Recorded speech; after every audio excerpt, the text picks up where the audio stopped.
and I'm a survivor advocate of domestic and family violence. So for myself, when I ended up in court, was that I'd never heard of an intervention order before, and all of a sudden the police had taken one out on my behalf to keep myself and my children safe. I had 3 days before I had to be in a courtroom, and I didn't know what was going on. I didn't have anybody that I could talk to or ask questions around what was happening and why. And I hope that your case can be that best friend in your pocket that wasn't there for me at that time, and hopefully it'll be there for somebody else.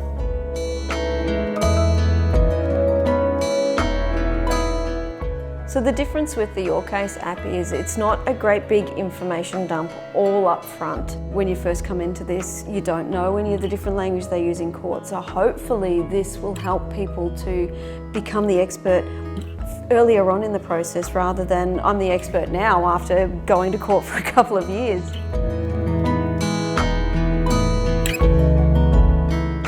So for myself, some of the things that I wish I had have known before being there on the day was simply some things around where was I able to park my car, and I'm a woman with a disability, so was the court even wheelchair accessible? I remember worrying about what to wear to court prior to going to the actual courtroom. I'd never been in a courtroom before, and I wasn't sure how to dress that was going to somehow make me feel okay. What did the court look like?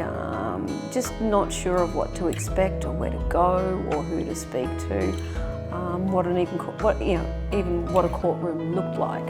I feel that knowledge is power, and the more information that I had around what I was going into would have been really beneficial back then for myself at that point in time.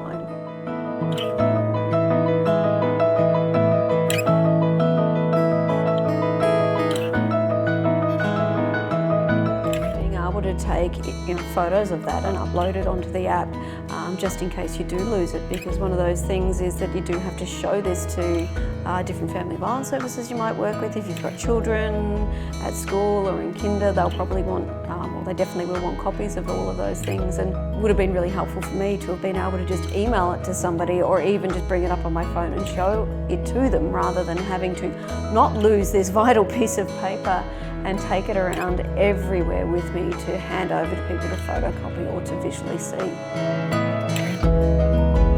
I remember being given multiple different business cards from a different police officer or a different service, and they all ended up on my fridge, and my fridge was kind of my mental map.